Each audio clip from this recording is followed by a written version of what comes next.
Hello guys, good afternoon. Today, iba-vlog ko sa inyo yung usual routine na kinakain ko sa low carb, and at the same time, it's lunchtime. So I had an 18 hours fasting already. So magkwentuhan lang tayo, no? I just want to share with you kung bakit ako nag-low carb. So ipakita ko lang sa inyo yung mga kinakain ko. So like today, ano ba yung pinrepare ko for a lunch in a low carb. So ngayon, nagluto kami ng laing. So ginataang laing yan. Okay yan sa low carb, pasok yan, no? So ang sinahog dito ngayon ay daing. Pero minsan naglalagay kami, o kadalasan pork, no? But this time daing yan. And then, I have the usual, may eggs, no? Minsan sa gabi, nag-egg din ako. And then, yung bacon cut na protein, na meat, no? So, hindi ito yung, yung cured, but this is the bacon slice or sukiyaki slice na pwede yung makuha sa mga groceries. Now, you will notice meron ako dito around 100 grams of sweet potato. Ano lang to, siguro around yung 100 gram niya is siguro around mga 20 grams of carbs yan, or 24 grams of carbs, no? So kasi gusto ko ngayong mag-gain a little bit ng muscle along with the exercise na ginagawa ko. So nagdadagdag ako ng konting carbs. Basta kung magka-carbs kayo, make sure na hindi yung kakainan niyo siya ng maramihan para hindi mag-spike yung inyong blood insulin, no? So unti-unti lang siya. So yan na yung aside from the vegetable, no, syempre itong carbs. So mamaya karne na lang uli yung kakainin ko. And then meron tayong daing dito. Yan, and I prepared a peanut butter sauce to. So ito yung cocoa aminos. Plus, I put the peanut butter, yung Lily's na stevia ang gamit, na sugar ang kinukuha ko. Yung Lily's Light, no? Although, meron siyang hydrogenated oil, pero kung hindi naman ninyo siya madalas na gagamitin, no? Okay lang yan. So, yan. This is isa sa mga meals, no? Na usual na routine, no? Na ginagawa ko. So yun guys, kwentuhan ko lang kayo kung bakit ba ako naglo-low carb, no? So ito yung suka, apple cider, sausawan natin ng daing. Okay, so bless the food, Lord, in Jesus' name. Amen. So bakit ako nag-engage sa low carb? I just want to discuss, magkwento lang ako habang kumakain. Okay. If you will see yung mga videos ko before, nag-vlog ako about GERD, no? Because during pandemic, I've been into a very bad health situation time na yun, no? So, madaming mga nangyari nung pandemic, no? Yung health ko is not really in a good shape. So after noon, I discussed already, no, kung paano na vlog ko na sa mga previous vlogs ko, na kwento ko na yung paano nangyari yun, na I was diagnosed online lang kasi yung mga consultation that time, no? Hirap magpa-diagnose talaga until in 2021, I found out, no, na doon sa physical medical examination namin that I had a pulmonary tuberculosis. So nakita yun sa x-ray, no? And then undergo treatment. Hindi ko alam if yun talaga yung naging condition ko before sa na inakala kong GERD, or it could be nagmanifest na siya kasi nga nung time na yun parang nahihirapan akong kumain, no? I have yung loss of appetite, no? Or it could be a symptom ng TB. So, after that, I went into treatment, no?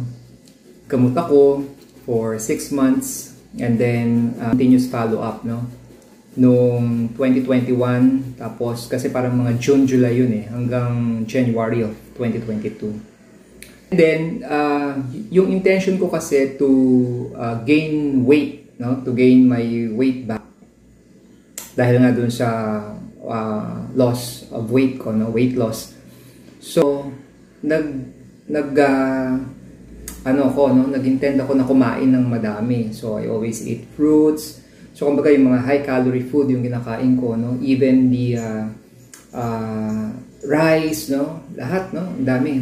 Para mabalik ko yung weight ko that time, no? And then, in one of our medical examination again, nagpa-blood chemistry ako, no? I found out na tumaas yung aking triglycerides. And then, yung blood pressure ko at that time, lagi yung nasa 130 over 90, no? Before kasi parang, parang nandun pa ako sa an acceptance na okay pa yon, hindi masama yon, no? Pero actually, hypertensive ka na if you have 130. Hypertensive. So, patingin ako, yung aking triglycerides more than 200, no? And then, ganun din yung aking VLDL, napakataas din yan, no? Along with cholesterol. And of course, as a medical technologist, alam natin yung repercussion, no? Pag mataas itong mga blood chemistry mo na to, no?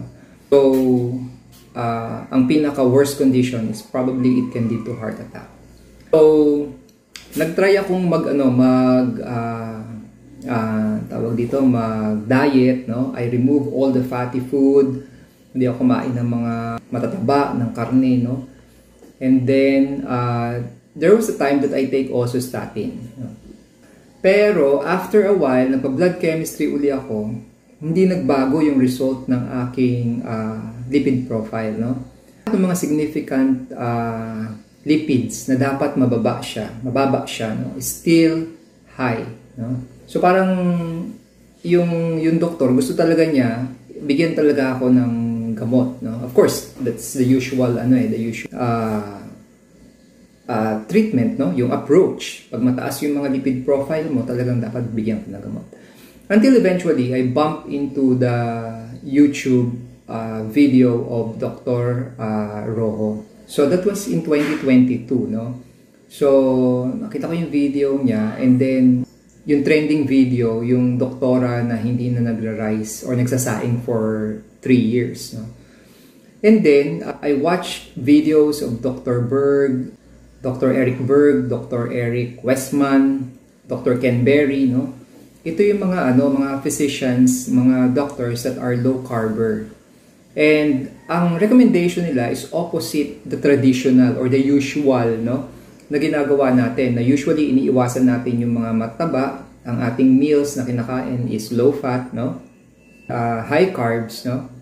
And yeah, based doon sa mga educational videos na pinapanood ko. Of course, do not take this as a medical advice. No? Sabi nga lagi natin, may mga disclaimer tayo na do not take this as a medical advice, especially if you are taking drugs or medications kung umiinom kayo, no?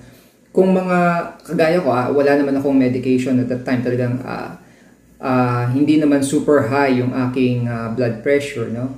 So, wala akong iniinom na drugs for diabetes. Wala naman ako, hindi naman ako diabetic. Ang naging problem ko lang talaga is the triglyceride, no? Yung lipid profile talaga. That's the time, sabi ko, why not try, no? Engage into a low carb lifestyle, no? So, kasi talagang parang desperate na ako. Sabi ko nga nung una, ay inom talaga ako ng gamot na. Pero, sabi ko, ganun ba talaga mangyayari? Talagang lagi lang mataas yung aking triglycerides, no? Yung aking VLDL. Until eventually, I tried the low carb, no? And for the past 2 years now, past blood tests na ginawa ko, no? 2022, nung after 6 months ata or after few months, nagpa-blood chem ako, nag-normal na lahat siya. Mababa na yung triglycerides ko. And then yung aking HDL, no? Ay yung good cholesterol natin is mas mataas, which is yun yung gusto nating mangyari talaga, no? And then yung time na yon, yung cholesterol, total cholesterol ko mataas pa. But sabi ko nga, I don't mind kasi technically we need cholesterol, no? Kailangan natin sa katawan natin talaga ng cholesterol. And every cells, no? Every cell na meron tayo talaga actually made up of lipids yan, no? So, yun. And then this year, 2023, no, nung nagpa-blood chem ako, everything is normal na talaga. Pati yung aking total cholesterol is normal siya.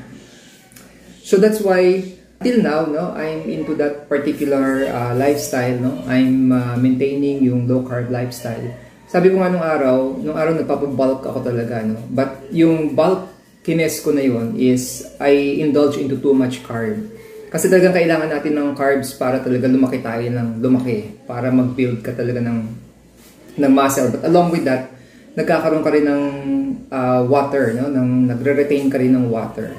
So mas maganda ngayon siguro kung magbi-build up man ako ng muscle, hindi na talaga siya yung fats, but it's more on the muscle talaga. At saka yung pinipili ko na yung mga food sources na pinagkukuhanan ko ngayon. I make sure talagang nutrient dense siya, no? Like the meat, no? The organs, no? Yung liver, I make sure nakakain ako ng liver, no? And then eggs na kinakatakutan ko ng araw, ngayon hindi na. So far yun yung journey kung bakit ako na low carb lifestyle, no? And along with that, I also include intermittent fasting because there are many studies din naman na napatunayan, no, that when you do fasting, especially long hour of fasting, nagkakaroon tayong tinatawag na autophagy, which as a kind of self-repair, no? Na yung ating mga unwanted cells na dapat, halimbawa, yung mga cancer cells na yan, hindi ko sinasabing mawawala or gagaling siya, no? But there are studies na yung nag-regenerate, no? Not nag-regenerate, nag-self-eating, nag-cleansing yung ating mga cells, yung ating system, yung ating katawan when we do fasting. That's why sa iba medyo mahirap, but I tried it, no? Before mahirap din kasi talagang ako a rice person talaga ako. I do eat a lot of rice before, but if you really want to regain your health, no? Of course you have to make some sacrifices. So yun lang, this is just a short vlog na gusto ko lang iparating sa inyo. And kaya ako nag-vlog because I want to share also yung mga natutunan ko, and I want to document my journey also, no? So siguro pag may ibang time pa uli, ibang oras uli, no, I'll be vlogging din kung papakita ko yung blood chem results ko para ma-inspire kayo if you want to engage into a low carb lifestyle din. Sige na, kakain muna ako.